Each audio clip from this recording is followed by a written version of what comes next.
Les amis, salut à tous, j'espère que vous allez super bien. Moi je suis hyper content de vous retrouver parce que je suis au top, hein. En ce moment il s'est passé plein de choses très très sympas ces dernières semaines. Bon déjà j'ai plutôt run good, hein, voilà, comme vous pouvez voir évidemment j'ai remporté ce tournoi, le Lunch, qui est un 20 € KO avec un peu moins de 200 joueurs. Mais j'ai aussi fait 11e de l'afterwork du dimanche soir, alors ça c'est un peu frustrant mais c'est quand même cool, ça fait un joli gain. J'ai fait 4e sur un beau 75 € du dimanche soir aussi sur PMU. Donc voilà, plutôt des perfs sympas en ce moment, ça run good, ça grind, c'est plutôt cool. Deuxième chose super sympa, c'est qu'on a atteint les 1000 abonnés sur la chaîne ce matin, donc ça vraiment, ça me fait hyper plaisir. Je le prends vraiment comme une approbation des viewers, hein. Ça veut dire que si vous êtes déjà 1000 à vous être abonnés, c'est que vous appréciez mon contenu et que vous voulez en voir plus. Donc vraiment merci infiniment pour ça, 1000 abonnés c'est vraiment énorme, hein. Enfin je sais que pour certains youtubeurs c'est négligeable, mais pour moi je m'attendais pas à déjà être là, donc vraiment merci infiniment. Et coïncidence du calendrier, j'ai envie de dire, parce que c'était pas fait exprès, mais j'ai investi dans un nouveau micro et donc le son devrait être meilleur. Voilà, c'est l'autre petit truc sympa que je voulais vous annoncer. Il y avait quelques commentaires qui disaient qu'on entendait un bruit de fond dans mes vidéos, et c'est vrai, en général, c'est mon ordinateur qui chauffe un peu. Et normalement, avec ce nouveau micro et mes nouveaux réglages, on devrait être au top. On va avoir un meilleur son. Vous allez déjà avoir un son plus propre sur ma voix, ce qui est plutôt cool. Mais en plus de ça, pas de bruit de fond qui va vous gêner. Donc normalement, vous devriez encore plus apprécier les vidéos. En tout cas, je l'espère du fond du cœur. On a suffisamment blablaté. Donc ce que je vous propose, c'est qu'on passe tout de suite sur la première main de cette review, qui est la main numéro 4. On est encore en early game, hein, comme vous pouvez voir. Où est-ce qu'on est? On a gagné un petit pot là au tout début. On se retrouve avec 23 000 jetons au niveau 1 et on a 9 et 2 off. Évidemment une énorme premium. Tortiglioni qui limp, c'est un bon joueur, hein, c'est un joueur régulier de ces limites-là. J'ai pas forcément envie en early game stratégiquement d'aller jouer des pots contre ces joueurs-là. J'ai pas vraiment envie de prendre 9 de off en bluff ici. C'est quelque chose que je vais faire mais à plus petite fréquence que si j'étais face à un joueur que je considère comme moyen ou tight ou quoi. Là j'ai un joueur compétent en face. Le but c'est pas forcément d'aller faire un 4x avec 9 de off tout de suite et jouer un gros pot. On a donc checké et le flop qui vient de 9-7-3 rainbow, un joli flop, mais Tortiglioni qui décide de pot. Et ça c'est un tout petit peu relou parce que je m'attendais pas à ce genre de size. Mais en même temps c'est bien joué, hein. Je vous en ai déjà parlé dans d'autres vidéos, mais ce genre de sizing comme ça très cher sur des flops bas et qui sont pas connectés, c'est assez standard, hein. Alors il n'y a pas énormément de boards qui répondent vraiment à ces caractéristiques-là, mais 9-7-3 Rainbow c'en est un. Ici il a raison de miser cher parce qu'avec sa main de value en fait il a envie de protéger, que ce soit avec un 9, avec une overpair, avec pourquoi pas une main comme As-7 s'il a joué comme ça, c'est ok de la bet pot ici. Parce que en fait il y a énormément de turns qui vont ralentir l'action, qui vont en tout cas pas lui permettre de mettre un deuxième barrel, et donc dans ces situations-là on a souvent envie de miser très cher. Si mon adversaire avait checké, j'aurais moi-même misé pas loin du pot, je pense que j'aurais fait quelque chose comme 2 blindes ici, mais pot ça me va aussi. Donc avec 9 de off, même si évidemment on n'est pas hyper content de se prendre ce size, on va quand même payer une première fois. Et la turn qui est absolument splendide, hein, on fait 2 paires, c'est vraiment une blanque absolue, donc si mon adversaire avait une overpair, s'il a un meilleur 9, combat maintenant, il va continuer à miser. Je m'attends à ce qu'il fasse très cher et c'est exactement ce qu'il a fait. Très bien joué à lui. Ici, il a misé 125% du pot. C'est vraiment un très bon sizing, je pense, sur cette situation, règle contre règle. À mon avis, c'est exactement ce qu'il doit faire. Donc là, comme on a dit, hein, la range, elle a pas trop changé au niveau des mains de value. Ça va être des 9 bien kickés, ça va être des 2 paires, ça va être des overpairs. Globalement, on se comporte très très bien contre cette range-là. Et ça va être aussi des bluffs. J'imagine qu'il peut avoir des mains comme 4 et 5, comme 8 et 6, ce genre de combos-là qui ont une petite équité sympa, pas du tout de showdown value et qui seraient très contentes de mettre un max de pression à mes 3, un max de pression à mes auteurs as, à mes 7 mal kickés. Ici, il faut comprendre que si on a 8-6 et qu'on bet comme ça 10 blindes et qu'on fait folder, je sais pas, moi, dame 3, on est super content. Donc à mon avis, c'est vraiment ce qu'il essaye de faire ici. Et donc, vu qu'il y a un mix de mains que je crush et de mains qui sont des bluffs que je vais faire folder si je raise, contre ce genre de size, de toute façon, on a très très peu envie de raise parce que notre adversaire est hyper polarisé. Donc là, si je raise, en fait, je suis complètement face-up sur nuts, hein, surtout sur ce board-là. J'ai décidé de call et ça, c'est vraiment important, hein. Faites pas l'erreur de raise ici, sauf si vous avez un adversaire que vous pensez incapable de folder un 9. Dans ce cas, évidemment, allez-y. Mais je suis pas sûr que ce joueur qui est très compétent nous paye si on raise ici, même s'il a de 10 de valet, peut-être qu'il va trouver un fold. Donc j'ai préféré call. Évidemment, une extrêmement mauvaise river puisque maintenant, notre 2 est counterfeit. On n'a plus du tout une main si forte que ça, on a juste top pair, no kicker. Donc là, on va espérer quelque part que notre adversaire était en bluff. Il décide de checker, ce qui peut avoir du sens. Nous, on a quelques 3 dans notre range. Pas forcément des 3 qui faisaient une paire, mais surtout des 3 qui faisaient 2 paires et qui ont full maintenant. Je pense qu'ici, si on a 7 et 3, 9 et 3, 3 et 2, on joue exactement comme ça. Donc ça me paraît assez logique qu'il check une partie importante de sa range. Il aurait continué à bluffer certains combos quand même, mais là j'ai vraiment envie de check back, espérer que ça gagne, espérer qu'il ait une main moins forte. Parfois peut-être qu'il va avoir un 9 et 6, 9 et 5 qu'il a value à la turn et qu'on va split. Donc on check back et on run dans As-9, donc vraiment dommage. On prenait un gros pot d'entrée si on n'avait pas eu cette river malencontreuse. Mais voilà, en tout cas, très bien joué de sa part d'avoir fait ces 2 très gros sizes avec As-9 ici, c'est exactement ce qu'il faut faire. Tortiglioni, comme j'ai dit, qui est un très bon joueur, donc vraiment bravo à lui pour ça. Et il s'en sort bien, le petit chenapan. Alors, main numéro 21 ici, on a Roi 6 suité, évidemment, c'est un bouton qu'on va open. Ça défend chez B-Water et flop Roi 9-7 Rainbow. Donc on est plutôt content de voir ce flop, évidemment. C'est pas forcément un flop où on va se mettre 100% de notre range, et on pourrait garder quelques rois dans nos checks, notamment du coup nos rois les plus bas, qui sont des rois 2 suités, roi 3 suités. On peut aller jusqu'à roi 6, pourquoi pas. J'ai hésité à assez bête ce flop, mais j'ai quand même décidé de le faire. Je pense que si on check tous nos rois bas, on rate un peu trop de value, donc j'ai quand même misé ici un tiers du pot. On aurait pu faire un peu plus cher. Je pense que c'est le genre de flop sur lesquels on va avoir de sizing.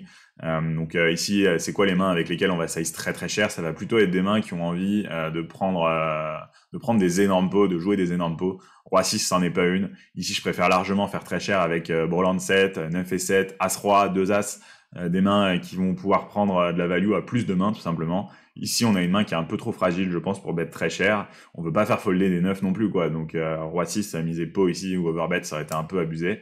On se fait check raise par B-Water, c'est pas hyper confortable, mais évidemment, on bat encore plein de mains, des mains comme, je sais pas moi, Valet 8, 10 et 6, même si on bloque. Enfin, il y a quand même plein de combos ici qu'on peut battre. Donc évidemment, on va payer au moins une fois. Et la turn, c'est une dame de trèfle, alors vraiment pas une super carte, parce que ici maintenant, il y a pas mal de bluffs de notre adversaire qui rentrent, notamment Valet 10, mais aussi des bluffs qui vont faire une paire, donc des mains comme Dame 10, comme Dame Valet. Pourquoi pas Dame 8 avec backdoor flush qu'il aurait pu check raise, ce serait pas absurde. Donc maintenant que toutes ces mains-là, soit nous battent, soit on fait une paire et ont envie de checker, quand il mise, je me dis qu'il lui reste pas une gigatonne de bluff. Il lui reste 8-6, 18, Valet 8, et c'est à peu près tout, quoi. Donc c'est pas énorme. En revanche, en value, il peut avoir 7-7, Roi 9, Roi 7, Roi Dame, Valet 10, 2-7, 2-9. Enfin bon, il y a beaucoup de combos. Bon, 2-9, je pense qu'il aurait 3 bêtes. Mais il y a vraiment trop de combos qui nous battent ici, tout simplement. Même Roi Valet qui peut 2 barrels en value ici, ce serait complètement ok. 9 et 7, je sais plus si je l'ai dit, mais bon, il y en a une tonne. Je pense qu'ici, évidemment, on a un fold. Ce serait pas giga perdant de call, mais il faut comprendre que dès le flop, en fait, quand on se fait check raise, on a un bluff catcher. Et qu'à partir du moment où turn, il y a beaucoup de bluffs qui vont arrêter de bluffer ou qui vont nous battre, ça sert plus à grand chose de bluff catch, tout simplement. Donc voilà, j'ai décidé de folder dès la turn, et je pense que c'est vraiment le meilleur play ici. On n'a pas envie de se mettre dans un bourbier à vouloir hero call, turn et river. Main numéro 26 ici, on a 2 beaux rois, c'est magnifique. Open du hijack, call du bouton, évidemment, on squeeze ici avec 2 rois. J'ai pas fait assez cher, 9 blindes, je trouve que c'est trop petit. 4.5x, non, c'est ce qu'on aurait fait sur un 3 bet à peu près normal. S'il y avait un seul joueur, je vais dire, j'aurais fait 8 blindes et demi, voire 9 blindes. Mais quand il y a déjà un payeur, on n'a pas envie de squeeze à seulement 4.5x hors de position. On aurait plutôt envie de faire quelque chose comme 11-12 blindes. Donc la petite erreur de size, je sais pas pourquoi j'ai fait ça. Et légendaire qui vient cold 4 bet, cher en plus, 23.5, mais c'est pas hallucinant qu'il fasse, donc il fait 2.5x. Étant donné qu'il y a quand même, c'est derrière un squeeze, il y a quand même 2 autres joueurs à faire folder. On a envie de faire un petit peu plus cher que si c'était juste un open, puis un 3 bet, puis lui qui revient pour 4 bet alors qu'il a déjà open. Là, il y a un peu plus de dead money, il y a un peu moins d'FE puisqu'il y a 3 joueurs. Il a raison de size up aussi son 4 bet. Maintenant, ça passe jusqu'à nous, on a une décision. Évidemment, c'est hors de question de folder, mais ça, je pense que vous le savez tous. Maintenant, la question, c'est est-ce qu'on call ou est-ce qu'on jam?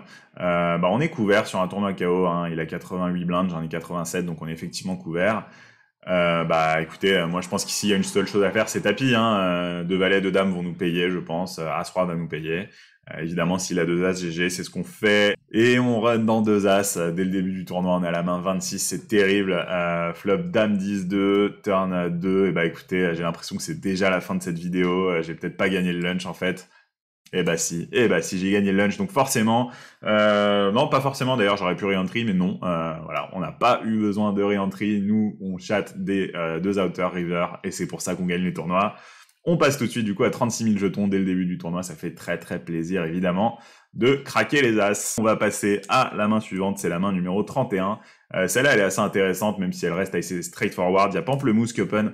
Pamplemousse, j'arrête pas de le jouer. Hein. C'est un très bon joueur régulier aussi de ses limites, qui joue la journée comme moi. Donc vraiment, on est comme cul et chemise, hein, on se lâche pas. Et ça passe jusqu'à moi, évidemment. On va défendre 4 et 3 suités. À noter qu'on est extrêmement deep. Ici, on joue avec plus de 170 blindes de profondeur. Qu'est-ce que ça veut dire? Ça veut dire qu'ici, une option, ça aurait été 3 bêtes, hein, déjà. Quand on est extrêmement deep, les combos qu'on va 3 bêtes en bluff, évidemment, c'est pas des mains comme As-6 off ou Roi 4 off. Ça, c'est intéressant quand on a 20, 30, 40 blindes. Mais quand on en a 175, évidemment, c'est pas vraiment sur ça qu'on veut aller pour 3 bêtes en bluff. Ça va plutôt être vers des combos qui peuvent faire des nuts. Quitte à pas avoir de bloqueur, c'est pas très grave. Donc là, le genre de main qu'on aime bien prendre, ça va être soit des petits suited connectors, soit des gappers suités aussi, mais ça va principalement être des mains suitées. On aurait pu prendre une main ici comme 8-5 suité, Valet 6 suité, c'est le genre de combo qui marche bien. 4-3 suité, je trouve que c'est un petit peu moins intéressant à prendre. Je préfère prendre des mains du genre d'M6 suité, un peu les mêmes combos qu'on aurait pris offsuit avec 30 blindes, parce qu'on garde un peu ce petit côté bloqueur, et on peut faire des flushs plus hautes, on va pas se prendre des flushs over flush où on est perdant, en tout cas moins. Donc là, avec 4 et 3 suité, je préfère défendre, et flop Dame 6-5, bicolore, donc plutôt un bon flop pour nous. Pamplemousse qui décide de mettre un tiers du pot. Et là, évidemment, je prends le check raise, mais les yeux fermés, pour plein de raisons. Évidemment, l'équité qu'on a, elle est cool. Mais il y a aussi le fait qu'on n'ait aucune showdown value. Hein. On a littéralement hauteur 4, donc faire folder hauteur 10, c'est déjà une victoire. Ça, on en a déjà parlé aussi dans pas mal de vidéos, mais c'est vraiment un concept important à comprendre quand vous voulez choisir avec quel tirage check raise. Prenez ceux qui ont vraiment pas de showdown value du tout. Et la troisième chose, c'est encore une fois notre profondeur qui nous permet de faire ce genre de move. On a un SPR à 40 quasiment. Faut en profiter pour jouer des gros pots dans des spots où on peut faire des nuts. Là, c'est un spot où on peut faire des nuts, donc on va plutôt opter pour un check raise. Et pour le size, c'est un peu pareil. J'ai décidé de faire cher pour ces raisons-là, 4x. J'aurais même pu faire 5x, 6x. Ça aurait pas été une erreur avec ces stacks-là. Donc voilà, c'est vraiment des trucs importants à comprendre aussi. On se fait call et turn as de pique, hyper intéressant ici parce que évidemment c'est pas une carte qui touche notre range du tout, c'est vraiment Pamplemousse qui touche cette turn. Maintenant faut se poser plusieurs questions. Ici, si j'avais eu Broland 5, si j'avais eu Broland 6, si j'avais eu, je sais pas moi, Dame 6 suité, bon, j'aurais peut-être 3 bêtes, mais vous avez compris. Si j'avais eu ce genre de combo très fort en value, bah, j'aurais continué à miser sur cet as sans hésitation. Pourquoi? Bah, tout simplement parce que Pamplemousse, dans sa range, il a pas mal de mains qui ont fait top pair, mais maintenant qu'on est dans un gros pot, maintenant qu'on a check raise, maintenant que le but, ça va être de faire mettre max pression à un as, et bah, on va value contre un as avec nos mains de value, et on va bluffer et mettre max pression à un as avec nos mains de bluff. En tout cas ici j'ai décidé de 2 barrels avec un sizing assez neutre de mi-pot. On va pas non plus overbet hein, parce que bah on peut pas avoir 2 as, on peut pas avoir as dame alors que lui si. Donc je pense que mi-pot c'est plutôt bien choisi. Mon adversaire qui call et river c'est le 7 de carreau, donc évidemment magnifique, on fait straight. On est battu que par 8 et 9, alors faut comprendre que 8 et 9 ici, ça va être a priori seulement 8-9 de cœur, 8-9 de pique, parce que ça aurait à minima fold et turn sinon. Donc c'est 2 combos, hein, 8 et 9. 8 et 4 suité, il peut avoir aussi, mais pareil, ça va être 8 et 4 de cœur uniquement. Donc il y a 3 combos qui nous battent, hein, concrètement. Et les mains qui vont nous call, là, si on bet, ça va être quoi? Ça va être toutes ces 2 paires, hein, principalement. Je pense qu'ici, il va jamais lâcher 2 paires, même si la 6-5 suité, c'est compliqué pour lui de folder. Peut-être qu'il va call aussi des mains du genre... je sais pas moi, As-Roi pour call, hein, ça serait pas hallucinant. Donc ouais, là évidemment on va miser, j'ai fait 3 quarts du pot environ, 32 blindes et demi, j'aime bien, et mon adversaire qui call, il avait As-6 off, donc call évident hein, chez lui, je pense que dans sa tête il se dit qu'il bat même des mains de value, hein. Ici si nous on avait eu Dame 6, Dame 5, comme j'ai dit on aurait joué comme ça. Je sais pas si j'aurais mis le troisième, hein. Ça c'est une question à laquelle je suis pas sûr d'avoir la réponse. En tout cas, bien joué des deux côtés, ce spot, y a rien à dire, mais on prend un très gros pot d'entrée de jeu. Alors, on passe à la main numéro 34, on a 9-6 suité, c'est un bad range d'open au cutoff, et là, en couvrant tout le monde, on n'a aucun souci à le prendre. Et sur ce flop 9-6-4, mon adversaire qui décide de donk bet. J'aime pas ce donk bet, et je vais expliquer pourquoi. Pas parce que c'est un flop qui désavantage spécialement sa range, non, ça va. C'est pas le flop de l'année pour ma range, hein, clairement. Donc il pourrait décider d'avoir des donk bets, mais en général, ce qu'on aime faire quand on veut donk bet en small blind, c'est qu'on veut vraiment avoir un gros avantage de nuts. Du coup, qu'est-ce qu'on veut avoir en fait comme type de board pour donk bet quand on est big blind? On veut avoir des boards sur lesquels on a un avantage de quinte. On veut avoir des quintes floppées que l'adversaire a pas. C'est vraiment un concept important à comprendre. Donc si ça avait été 9-6-5 le flop et que du coup il avait eu 7-8 off dans sa range que moi j'avais pas, à la rigueur pourquoi pas. Mais en réalité on veut même prendre des flops un peu plus bas que ça. Un flop parfait à donk bet par exemple c'est 3-4-5 sur lequel t'as les 6-7 off, t'as les 6-2 suités, t'as les trucs comme ça que l'adversaire n'a pas, donc c'est vraiment super. 9-6-4 c'est un petit peu trop haut en fait quelque part pour donk bet. Et j'ai un avantage de top pair aussi tout simplement hein, parce que je vais open As 9 off, Roi 9 off, Dame 9 off, etc. jusqu'à 19 off au cut-off. En 9 suité, je peux open jusqu'à 9 et 5 honnêtement avec ces stacks-là, ça me dérange pas. Non, là, il a pas vraiment un bon board à donk bet. Nous, évidemment, avec une main aussi forte, on va décider de raise. Hein. Là, le but, ça va être de prendre le max à des mains comme 9 et 4, 6 et 4, As 9, toutes les mains comme ça qu'il aurait décidé de check raise en value qu'on va battre. On veut aussi faire payer ses tirages. Hein. Contre ces mains-là, on aurait même limite pu faire plus cher. Je pense qu'en y réfléchissant, là, en faisant 8 blindes, on perd pas grand-chose en termes de value parce que ces mains fortes vont continuer à call et ces mains qui ont un tirage vont juste payer un peu hors cote. Donc on va vouloir plutôt faire ça. Donc voilà, j'aime pas trop mon sizing et je me fais 3 bêtes, un énorme parpaing là. Il nous fait 3x en 3 bêtes hors position sur un flop comme ça me paraît vraiment beaucoup trop cher par rapport à la théorie. Ça peut être très bien joué hein, ici s'il pense que je vais être incapable de lâcher 2-10+ et qu'il a une main en value, c'est vraiment cool. Maintenant, nous, on doit se demander ce qu'on fait avec notre combo de 9-6 suité. Est-ce qu'on a envie de faire tapis? Est-ce qu'on a envie de call? Pour moi, la réponse, elle est vite donnée. Hein. Là, j'ai absolument envie de faire tapis et je vais vous expliquer pourquoi. Je pense que personne sur Terre, à la place de Dreamliner, ne fold 9 et 4, ne fold 6 et 4 et que ça va être vraiment des combos très très fréquents chez lui. Et je veux lui laisser une option pour faire une erreur, tout simplement. On est en début de tournoi, c'est pas un joueur que je connais très bien. Je me dis, s'il est capable de call As 9 au Roi 9, et il y en a des joueurs hein, qui vont faire cette erreur, faut en profiter. Donc j'ai décidé de faire tapis pour ces raisons. La deuxième raison, c'est aussi que tant qu'à faire, hein, si jamais il a un énorme draw comme 7 et 5 de trèfle, 8 et 5 de trèfle, ce genre de main-là, qui pourrait pourquoi pas jouer comme ça, faut aussi que je le mette à tapis pour le punir en quelque sorte d'avoir 3 bêtes parce que en fait il va se retrouver à faire un call un peu EV0 et on est content de mettre nos adversaires dans des situations où c'est indifférent pour eux de call ou de fold. Ça veut dire quoi? Ça veut dire certes qu'ils peuvent pas faire d'erreur, mais ça veut aussi dire qu'ils peuvent pas faire de bons plays. Donc dans ces cas-là, en général, nous on a toujours envie d'éviter de se retrouver dans des spots où le call est EV0. Hein. Et en général, on va souvent se retrouver à folder quand le call est EV0 juste pour préserver notre stack. Si on peut lui faire ça, c'est plutôt cool. En plus, il y a un KO. C'est un argument que j'ai même pas mentionné, mais évidemment, ça nous donne encore plus envie de tout mettre parce qu'on va être souvent devant pour un coup à tapis. Et évidemment, parfois, il a Broland 6 et Broland 4. Pas de chance si c'est le cas, c'est 4 combos. Avec toutes les mains que j'ai mentionnées depuis le début, évidemment, il y en a beaucoup plus qu'on va crush. Donc on fait tapis. Et il a snap fold, je me souviens, donc il était en bluff. Est-ce que c'est un problème de faire folder ses bluffs? Non, parce que la plupart de ses bluffs ont beaucoup d'équité, même contre 2 paires. Hein, quand il 3 bêtes comme ça au flop... ceux qui n'ont pas d'équité, de toute façon, je pense qu'ils n'ont pas prévu de 2 barrels très souvent. Donc, ça me va tout à fait. Alors, on passe à la main 55. On a Dame 6 off ici en small blind. Ça passe jusqu'à nous. On pourrait raise, on pourrait limper. À ces profondeurs-là, je préfère avoir une stratégie avec surtout du limp. C'est ce que j'ai fait ici. Et Ubriaco qui décide de checker. 10-18 au flop. On n'a pas vraiment envie de faire quoi que ce soit. On check mon adversaire qui check back. Turn en roi de carreau, on check mon adversaire qui check back, on a de toute façon envie d'aller au showdown, hein, hauteur dame ça va souvent gagner. Et river 7 de carreau, est-ce qu'on a envie de bluffer, est-ce qu'on a envie de check? J'ai envie de check et je vais vous dire pourquoi. On pourrait bluffer en réalité parce que c'est pas évident qu'il nous paye hauteur as, c'est pas évident qu'il nous paye s'il a paire de 2, paire de 3. Mais pourquoi j'ai pas bluffé? C'est parce que les adversaires, le field en général fait une erreur vraiment récurrente qu'Ubriaco va faire ici et c'est pour ça en fait que je vous montre cette main, sinon elle a absolument aucun intérêt. Mon adversaire qui check back 6-4 off et ça vraiment mais arrêtez de faire ce cadeau à vos adversaires. Mais pourquoi vous irez checker hauteur 6 sur un board où j'ai montré aucun signe de force? Il y a beaucoup de joueurs en fait qui, quand le pot est limpé en particulier, vont se dire bon j'ai pas envie de me battre pour ce pot, il fait 2 blindes, j'ai pas envie, voilà. Sauf que ce genre de spot, ça va se produire 4, 5, 6 fois par tournoi, et que si vous bluffez jamais ces situations-là, en fait, vous êtes juste un cadeau ambulant pour votre adversaire. Là, ici, moi, j'ai checké hauteur dame parce que je sais que plein de joueurs font l'erreur de check back des hauteurs 6, des hauteurs 3, des boards, alors qu'ils ont aucune chance de gagner. S'il avait misé une blinde, j'aurais honnêtement foldé, alors qu'on pourrait envisager de call à la base, mais juste parce que je constate que les joueurs check back beaucoup trop des airballs ici. Et donc du coup, un exploit exploit vraiment intéressant à faire ici, c'est de underbluff ces situations-là, parce que les adversaires, de toute façon, vont vous faire des cadeaux avec des mains avec lesquelles ils doivent pas les faire. Donc si vous avez des hauteurs dames, des hauteurs valets, même des hauteurs 10 parfois, contre certains profils, vous pouvez checker en vous disant, de toute façon, il va check back, ça va gagner.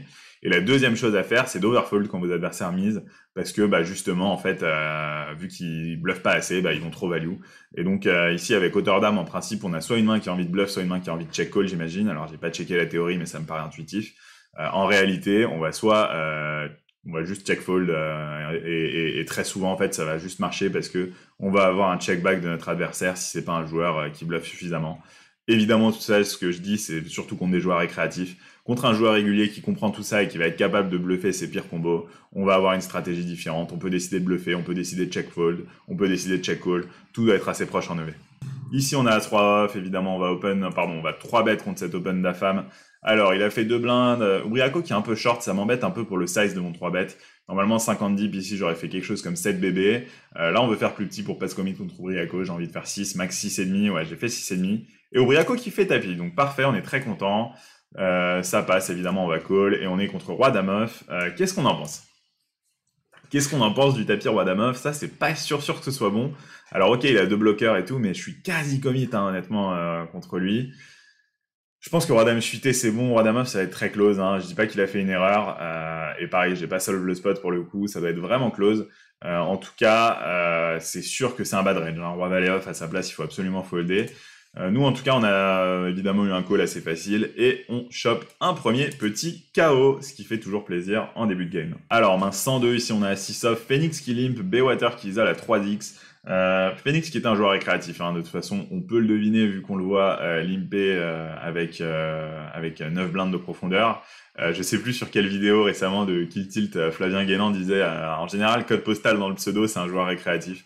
Je suis pas sûr de ça à 100%, mais en tout cas c'est en train de se confirmer là sur ce qu'on voit ici. Avec As-6 on fait quoi? Je pense qu'il y a un seul play déjà, c'est call, hein. On va évidemment pas 3 bet. Baywater lui il a un gros stack.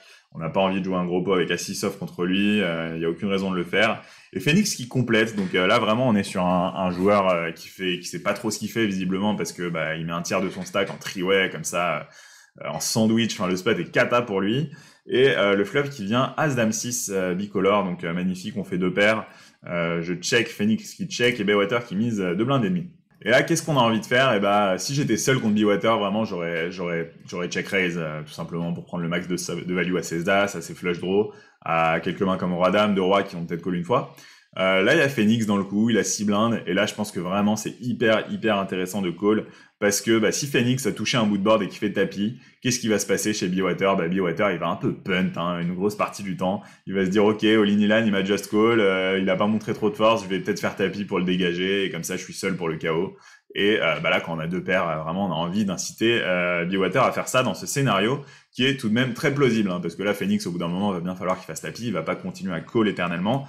Malheureusement, il a pas touché ce board, et il va folder. Turn 3 de cœur ici qui nous donne un flush draw. Évidemment, on aurait préféré pas l'avoir ce flush draw, hein. On a un flush draw au 6 alors qu'on avait un joli 2 paires qui se suffisait largement à lui-même. Baywater qui 2 barrels ici, il fait 10 blindes, hein, 2 tiers du pot. Donc ici avec A6, je pense qu'on a une décision pas évidente. On peut faire tapis, on peut call.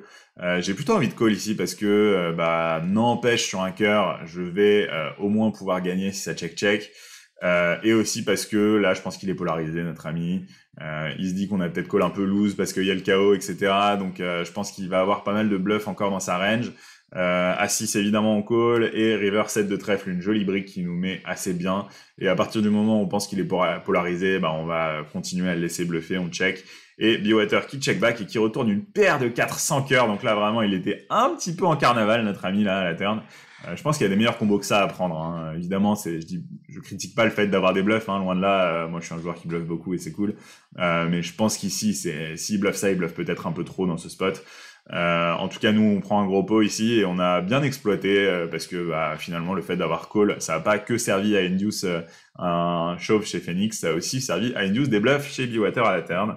Donc, c'est super. Main 120, alors on a As de off, évidemment, on va limper en small blind. Et ça check chez Chris Leroux, flop 10-4-3 bicolore.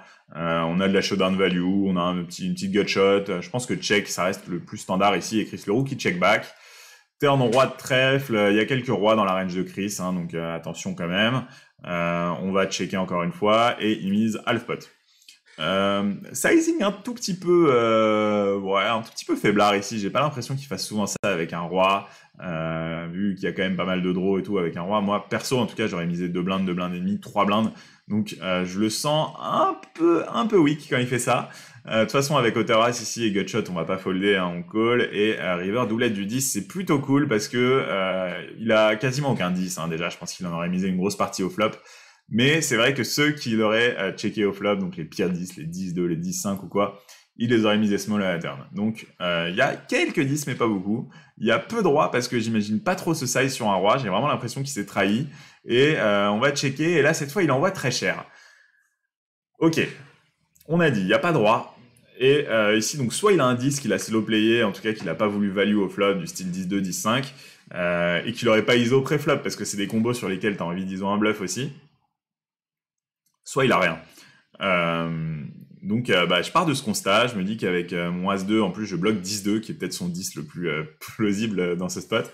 Je décide de call, et mon adversaire qui retourne Dame-9, donc je suis content de ce read ici. À mon avis, là vraiment ce size turn, il était un petit peu mal joué par Chris Leroux. En tout cas, c'est l'interprétation que j'avais fait sur le moment. Donc ouais, plutôt cool, plutôt content de ce call qui était pas évident, et en tout cas, on prend encore un joli petit pot.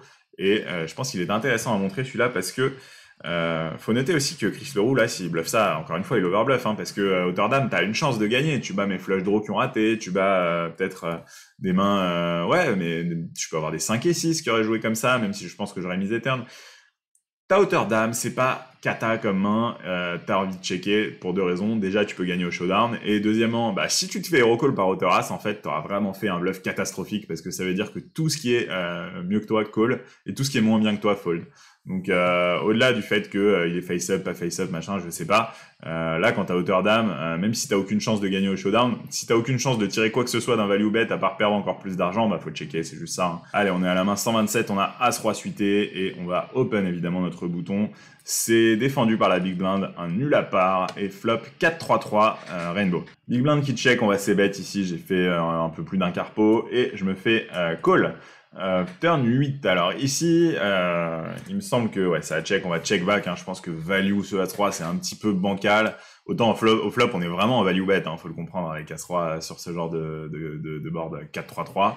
Autant à la turn ça commence à être un peu compliqué, évidemment il y a quelques hauteurs As qui vont encore nous call, mais on va énormément se value cut si on veut value des hauteurs As sur 2 streets. Donc on check back, et river, doublette du 4, donc ça c'est plutôt cool. Évidemment maintenant il a moins de 4, ces 3 il les aurait souvent check raise au flop, c'est 4 aussi d'ailleurs, hein. Et donc qu'est-ce qu'il nous bat ici? Soit il a hit un 8 s'il a une main du genre, je sais pas moi, As-8, typiquement, As-8, 3-8, ça c'est tout à fait possible. Soit il a des R du genre 5 et 2, 5 et 6, paire de 2, plein de mains comme ça qui vont vouloir bluff. Donc là ici quand il mise quasi pot aussi, je me dis que encore une fois c'est assez polarisé, c'est un 8, un 4, un 3 ou rien de toute façon, hein, y a pas besoin de tortiller, pas besoin de vous faire un dessin. Maintenant, comme j'ai dit, il y a pas mal de bluffs, hein, donc s'il bluffe tous ces 5 et 6, tous ces 7 et 5, tous ces 7 et 6, ces paires de 2, ces 5 et 2, etc., ça va faire beaucoup de combos qu'on va crush. S'il overbluff, on est encore plus content, et on call, et qu'est-ce qu'on voit? On voit qu'il a roi 10 off, donc là c'est exactement la même chose que la main précédente. Grosse erreur. Et là c'est marrant parce qu'on a eu beaucoup de spots là sur ces débuts de review avec une thématique récurrente qui est qu'est-ce qu'on doit bluff river. On a vu un joueur qui a check back 6-4 off avec hauteur 6 dans un board où j'avais montré aucune force, et qui nous a juste fait un cadeau en disant vas-y le pot il est pour toi frère, j'ai pas envie de jouer au poker. Et on a 2 joueurs ici qui avaient une main catastrophique, un spot catastrophique honnêtement pour bluff, parce que c'est des spots où t'as un peu de showdown value et où tu te fais potentiellement call par tout ce qui te bat.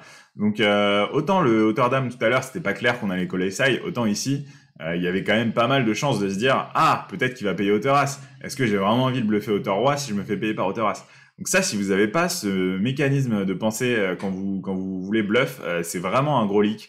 Bluffer avec des mains qui ont aucune chance de gagner, tout simplement, c'est hyper important. Ça c'est le premier truc. Et le deuxième truc hyper important, bluffer avec des mains qui font folder mieux. Là quand on a hauteur roi sur un board avec 2 paires, c'est vraiment pas clair qu'on fasse folder mieux. Évidemment ça va dépendre des joueurs, parfois on va call, parfois on va fold avec hauteur as. Un board avec 2 paires, on sait que les gens ils aiment bien hero call hauteur as. Là, en plus, j'avais plein de raisons de le faire. Je suis pas rentré dans les détails, mais avec As-Roi, c'est super. On bloque As-8, on bloque Roi-8, on bloque Roi-4, on bloque Roi-3, on bloque As-3, on bloque Roi-3. Donc, tous les combos offsuit qu'il peut avoir qui font value river, on les bloque. Donc là, on avait vraiment un call pour moi qui était assez automatique. Mais au-delà de ça, tu sais que les joueurs, ils aiment bien Hero Colotera sur des boards avec 2 paires. Bluff pas hauteur roi, tu peux gagner. Moi, j'ai tellement de mains ici qui ont juste raté, qui ont select, qui vont give up. Tu peux même check call, mais fais pas ça. Là, non, vraiment, c'est un énorme spew, je trouve, de la part de un nul à part, qui est pas un mauvais joueur, mais ici, qui s'est vraiment planté, je pense, sur ce bet. Alors, 4 mains plus tard, ici, on a As-Dame, Chris Leroux qui décide d'open, et avec As-Dame off contre UTG, c'est toujours un peu relou. On peut call, on peut 3 bet, on est un peu à la limite. Cette fois-ci, j'ai décidé de call. Parfois, je 3 bet. Y a pas, là, j'ai pas d'argument particulier, à part peut-être que je suis couvert et que, du coup, j'ai pas forcément envie de subir un 4 bet jam par un joueur qui veut juste choper mon KO. Flop As-Roi Valet, plutôt cool. Mon adversaire qui s'est bet un tiers. C'est un peu small, hein, sur ce genre de board. On a envie de size up un tout petit peu. Surtout qu'il couvre tout le monde. Donc lui, il va les open, les dames 10 off, les mains comme ça qui font des grosses nuts sur ce board. Il a toutes les nuts. À sa place ici, je mise plutôt mi-pot, voire 2 tiers. Maintenant que ça c'est dit, qu'est-ce qu'on fait avec As-Dame? Je pense qu'on a un call. Hein. Faut comprendre ici qu'on est battu par 2 As, 2 Rois, 2 Valets, Dame 10, As-Roi, As-Valet, Roi-Valet. Bref, il y a trop de mains qui nous battent ici. On n'a pas du tout envie de check raise. On a call et turn 2 de carreau, une magnifique brique. On check encore et 2 barrels, mi-pot. Ça, c'est plutôt cool comme sizing. J'ai l'impression qu'ici, il commence à être un tout petit peu capé quand il fait ça. À mon avis, s'il avait une main très forte comme 2 Rois, il aurait mis une belle chiche. S'il avait eu Dame 10, il aurait peut-être overbet et tout. Là, j'ai plutôt l'impression que ça fait genre As-10, As-9, ce genre de combo un peu intermédiaire. Peut-être la même main que nous, hein, As-Dame, c'est possible aussi. En tout cas, ici, on a un call assez facile. Et river doublette du Roi, c'est pas incroyable, mais c'est cool parce qu'on bat toujours ces As moyens sur lesquels on le met un peu. Je pense qu'avec ses Rois, il aurait pas de barrel. Hein. Ici, si on a Roi-Dame, Roi-10, on a envie de check back la turn, donc je le mets sur très peu de Rois. Les seuls Rois qu'il peut avoir, évidemment, c'est As-Roi, Roi-Valet, carré droit, enfin voilà, des nuts, quoi. On check encore ici, j'aurais pu lead, parce que peut-être qu'il va check back ses As moyens. Ça, c'est une petite erreur, tu sais quoi, j'aurais bien aimé un petit lead, mais en même temps, on est battu par des combos encore, donc... Ah, tu sais quoi, je sais pas, peut-être que j'aurais dû lead, parce que même j'ai plus de Roi-Dame, j'ai plus de... Non, ouais, j'aurais voulu lead ici, faire un quart, un tiers pot, quelque chose comme ça, pour le forcer à coller avec ses As. Et avec ma range, ça fait beaucoup de sens, hein. Finalement, on a pas mal de combos qui sont contents de voir ce Roi. En tout cas, j'ai checké, c'est lui qui mise un tiers. Là, ça fait vraiment As moyen, ça fait As moyen ou bluff, j'ai envie de dire. Je pense qu'ici, s'il avait eu n'importe quoi qui nous battait, il aurait fait plus cher. Maintenant, est-ce qu'on a envie de raise? Est-ce que c'est pas un petit peu casse-gueule de raise ici? Peut-être, hein. Là, je pense que si je relance, faut vraiment être préparé à être triste les fois où je me trompe. Donc, j'ai just call. Et 6-4 suité, donc Chris Leroux qui est un joueur vraiment loose. Je sais pas si je le prends 6-4 suité, perso, peut-être que je m'arrête quand même à 5-4 quoi, mais 6-4 je pense pas le prendre. Mais honnêtement ça me choque pas et c'est pas mal joué, les gens vont pas assez 3 bêtes, etc. Aucun souci. Le 2 barrel bluff, je suis un tout petit peu moins fan, en tout cas pas avec ce size. Hein. À sa place j'aurais essayé de mettre max pression et faire très cher. Ou checker. Alors, main 139, on a paire de 4, open d'affamé, on va call, et on se retrouve sur un flop 8-7-5 bicolor. Mon adversaire qui s'est bet un carpo, et là franchement j'ai pas mal de choses à dire, même si ça paraît assez anodin comme spot, mais première chose, on en a déjà parlé, mais quand tu es hors de position, il faut pas beaucoup s'ébet. Il faut bien choisir les mains avec lesquelles on s'ébet, parce que la plupart des spots vont pas nous avantager. Ma range, elle est pas plus forte, mais elle est pas moins forte non plus que celle de mon adversaire dans l'absolu. Certes, c'est pas moi qui ai 2 As, 2 Rois, 2 Dames. C'est moi qui ai le moins de mains mauvaises aussi, hein, parce que affamé, je sais pas, il va open, je vais dire n'importe quoi, il va open une main comme Roi 2 suité. Moi, mon pire Roi, ça va peut-être être Roi 6 ou Roi 7 suité, quelque chose comme ça. Peut-être Roi 5 suité, allez. Mais voilà, les bad range, je les ai pas non plus. Donc ma range, globalement, elle est plus condensée. Elle a plus de mains moyennes que lui. Et sur ce flop en particulier, je trouve que c'est vraiment pas bien joué de ces bêtes, encore plus avec un petit sizing comme ça, parce que c'est moi qui ai le plus de mains suitées, hein, donc évidemment j'ai plus de flush draw, donc ça va être dur de me faire folder, et avec ce size en plus, même si j'ai 2 carreaux, si j'ai dame valet de carreau, je te paye, hein, donc là tu vas vraiment pas faire folder grand chose. Deuxièmement, j'ai aussi plus de nuts, hein, parce que j'ai plus de brelans, du coup, parce que ma range j'ai plus resserré, c'est moi qui ai le plus en proportion de 2-8, de 7, de 5. Donc encore un petit problème, j'ai 8-7 suité, j'ai des mains même comme 7-5 suité, je peux avoir tout ça dans ma range sans problème, même 9-6 suité, hein, je suis en position, je couvre tout le monde, pourquoi pas. Donc ici je suis pas du tout fan de son bet. Maintenant qu'est-ce que j'ai paire de 4, j'ai une under pair, j'ai une gut shot, j'ai backdoor flush, J'ai une main vraiment pas ouf à payer, mais je bloque quelques mains qui vont peut-être me call une fois. Qu'est-ce que je fais? Je décide de raise. Là, c'est vraiment de la pure punition. Je suis pas du tout sûr que ce soit un bon play en théorie. Mais mon adversaire, en théorie, de toute façon, fait pas un bon play, a priori, en s'étant petit ici. Même s'il avait eu 2-10 de valet, à mon avis, intuitivement, il aurait misé 2 tiers, 3 quarts pot, en fait. Donc là, je le sens vraiment un peu en arrachage. Je fais même pas cher, hein. Vous voyez, j'ai fait un petit 3x, même pas 2x et demi, juste pour lui dire, frérot, t'as fait une erreur, je t'ai puni, viens, on arrête là. Et c'est ce qui s'est passé. Donc, de toute façon, quand on pense qu'un adversaire a fait une erreur, on n'a généralement pas besoin de le punir très très fort. C'est là, voilà, il a fait un mauvais bet. On fait un petit raise, il comprend qu'on a compris, il va passe level, on prend le pot sans problème. Alors, main 146, celle-là, c'est juste pour vous montrer que pré-flop, sur un tournoi KO, quand on couvre largement ses adversaires qui ont un gros KO, on peut call vraiment beaucoup de mains. Et donc ici, avec 9-6-8 et en small blind, c'est un call vraiment automatique contre bet 0-9-0-8. On pourrait même, pourquoi pas, 3 bet, ça pourrait être un bon bluff, mais bon, call me va. Et on trouve un super flop en plus, 7-7-4 bicolore, on a un flush draw, on a des backdoor quintes, on est pas mal. Mon adversaire qui s'ébête, et là j'ai un peu une décision, est-ce que je veux raise, est-ce que je veux call? Je sais que je vous ai dit une chose, qui est qu'on veut souvent check raise avec des tirages qui n'ont pas beaucoup de showdown value. Là le problème c'est un peu les stack size, parce que si je raise ici, je vais faire 8-9 blindes, et si je me prends un 3 bet à tapis, avec son KO, je vais devoir call, mais je vais pas être très content de jouer le coup comme ça, donc call me va. Et turn, on trouve encore un peu plus d'équité, 5 de carreau, on check et il check back. Dommage, là j'avais prévu pour le coup de check raise all in avec toute cette équité. Je préfère être le joueur qui fait tapis plutôt que le joueur qui paye un tapis avec un tirage. Ça c'est une vérité absolue au poker. Payer tapis avec des tirages c'est pas ouf, faire tapis avec des tirages et mettre une décision à l'adversaire c'est beaucoup mieux. Et river roi de carreau, donc qu'est-ce qui se passe ici? On a hauteur 9. Mon adversaire ici, je soupçonne qu'il est quand même pas mal de give up après avoir c-bet sur 7-4 et check turn. Donc j'ai l'impression qu'ici on va faire folder beaucoup de mains. Il y a quelques rois qui ont amélioré, il y a quelques mains peut-être qui ont juste check back de peur que j'ai fait straight à la turn ou de peur que j'ai un brelan. Mais ici, je pense qu'on a quand même un bon bluff. J'ai fait half pot, j'aurais pu faire plus cher. Vous me connaissez d'habitude, j'aime bien mettre max pression.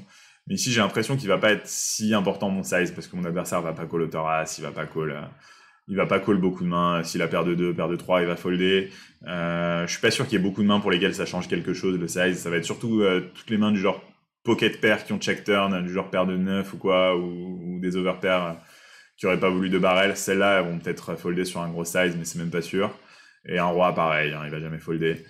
On fait mi-pot, on se fait call, et il a 2 as, de toute façon, on n'allait pas faire fold, autant avoir fait un petit sizing. Alors, main 155, on est quasiment à la bulle, il me semble, et Agré qui décide d'open son hijack. Donc ici, on va défendre. Ça aurait pas été une catastrophe de folder, évidemment, proche bulle, mais on couvre ce joueur. On aurait pu 3 bêtes aussi, ça aurait pas été hallucinant, on bloque des mains comme de 8, comme de 10, mais on préfère avoir un as ou un roi quand même en main pour faire ce genre de 3 bêtes bluff. On défend. Son KO me donne aussi un peu envie de défendre un peu plus loose, même si on est à la bulle. Faut se dire qu'éliminer ce joueur, ça rapporte autant d'argent que faire ITM, donc c'est pas négligeable. Mon adversaire qui s'ébête sur ce flop valet 7 de bicolore, mi-pot, c'est un petit peu cher. Maintenant, je pense qu'il va s'ébête toute sa range, et ce qui est cool à la bulle, c'est que les joueurs, en général, ils vont pas trop adapter leur fréquence de s'ébête. Donc à partir du moment où il est arrivé là, alors peut-être que sa range est tight, effectivement, mais il va continuer à s'ébête toute sa range, quelle que soit la force de sa main. C'est pas une erreur, je pense que sur ce flop, il a raison de le faire. Mais là où ils vont peut-être faire une erreur, c'est qu'ils vont avoir beaucoup plus de mal à payer des check raise, forcément. Donc là, voilà, petite question en suspens comme ça. Si la roi dame de cœur, est-ce qu'il va payer un check raise? Je pense jamais de la vie. Et donc ici, qu'est-ce qu'on fait? On exploite, un peu comme tout à l'heure là avec la paire de 4. J'ai check raise vraiment pas cher, 2x et demi, même hors pause. Parce que de toute façon, vu qu'il s'ébête tout, et qu'il va jamais payer des hauteurs as, des hauteurs rois, il va jamais payer hauteur, il va jamais payer une petite pocket, même une pocket intermédiaire, on peut se permettre de faire petit, c'est pas forcément le sizing là qui fait peur, c'est juste l'action à venir, donc c'est cool, on fait ce petit check raise et ça passe. J'aime beaucoup, il y a beaucoup de petits plays exploitants là sur ce début de session, c'est plutôt sympa. En tout cas, nous pour l'instant on va s'arrêter là, on est déjà à la moitié à peu près de cette review. Je pense qu'on va être dans l'argent sur la prochaine main, donc voilà, revenez pour la deuxième partie de cette vidéo. Merci encore à tous pour votre fidélité, c'est toujours hyper cool de voir les retours très positifs que vous me faites, les messages que vous m'envoyez sur Instagram, sur Discord, ça fait hyper plaisir. D'ailleurs, n'hésitez pas à me contacter sur ces réseaux-là. que ce soit pour du coaching ou juste pour parler avec moi, hein. Évidemment, si vous avez des mains à m'envoyer, des questions, moi j'y réponds avec plaisir. C'est toujours un kiff. Et qu'est-ce que je voulais ajouter? Bah voilà, on va se retrouver pour la deuxième partie de cette review la semaine prochaine. En attendant, je vous dis encore merci. N'hésitez pas à vous abonner à la chaîne, à commenter, à liker, etc. Tutti quanti comme d'habitude. Et je vous dis à bientôt. Salut!